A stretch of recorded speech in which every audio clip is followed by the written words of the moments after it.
kitchen. Thank you for joining me, and today's recipe is from my 4 Seasons Ninja Foodie cookbook, and in there you'll find the full list of ingredients. And if you need any of the equipment that I use during the recipe, then just go over to my website and it'll be linked on my accessories page for you. I really hope you enjoy this recipe. If you do, don't forget to hit that like button for me, and if you're new to Susannah's Kitchen, then subscribe to my channel for new weekly content. I'd love to see some of your creations, so don't forget to add them to my Facebook group and tag me in on my social media platforms. The links are all down below in my description. So I think we've got everything covered. Let's start cooking. So I'm just heating some oil in the bottom of the Ninja pot, just to get that hot before we start cooking. It's just a little bit of spray olive oil, not a lot. I'm going to start off by putting the chorizo in with my shallot. I'm just going to let the oils come out of that before we put our chicken breast in. I love this chicken and chorizo rice dinner because it is so quick and easy. It's the sort of thing, you know, when you get in and you're all starving and you want dinner straight away, this is a go-to. It's a little bit like my red pesto beef rice, if you've ever made that or seen that from my cookbook, the 99 Ninja Foodie Recipes. Similar basis where, you know, you're frying everything in the bottom like this, and then, you know, we're layering it up basically and adding in our ingredients. It's really easy. We're literally only using SEAR and SAUTE for all of this recipe. So as you can see, the colour and the oils are starting to come through now. I'm adding in my chicken. This is breast that I have just diced up, and we're going to cook that in all those beautiful oils. We are going to add some extra flavour to this, but I'm just going to cook it just for a minute or two like this to start with. We are steaming up a bit.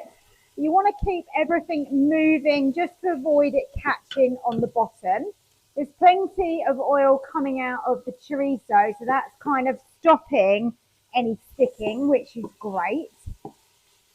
It's creating a really lovely flavour base as well for this dish. Now, because we're not going under pressure or baking or anything else, we want to make sure that our chicken is fully cooked at the end of this recipe. I'm going to be adding in paprika and some garlic granules. Also want to season this with some salt and also some pepper. Now I'm adding in my chicken stock pot. We are getting a few little bits stuck on the bottom now, but that's fine because we're about to kind of add in things that is going to add some moisture and stop that from happening. I'm adding in some peas. The vegetables can definitely be changed with this. If you don't want to add peas into this dish or you don't like them, then you can go with a different veg in here. So maybe some red pepper, you could, you know, cook that from the start, or even maybe some little diced up mushrooms would be nice. Now you want to add in your tomato puree.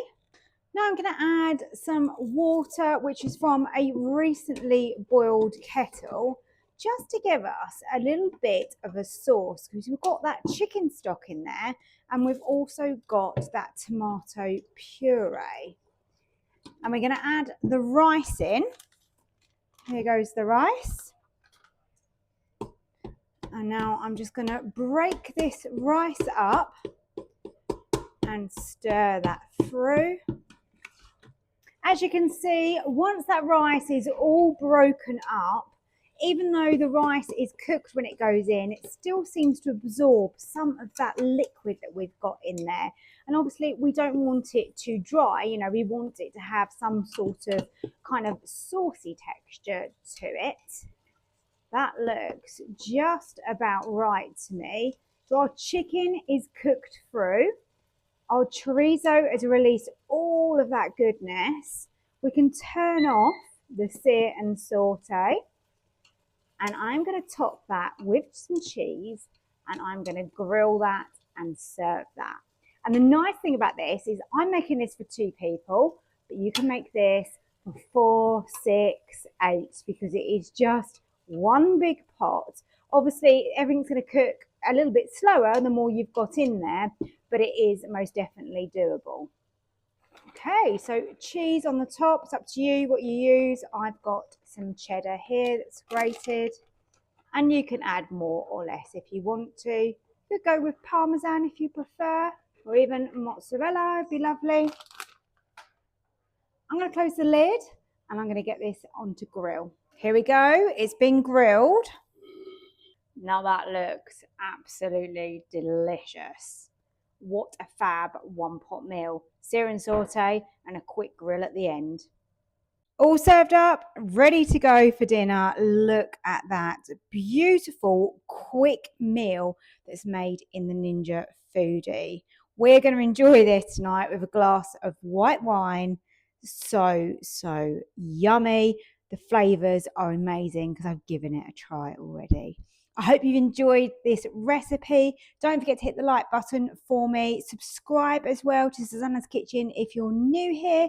I'd love it if you would join us on our journey in using our Ninja Foodies to create beautiful dinners, meals, sweet treats. We do the works here. Thank you so much for watching. To purchase any of my books with delicious recipes just like this one, please head over to my website, which is www.susannahskitchen.uk.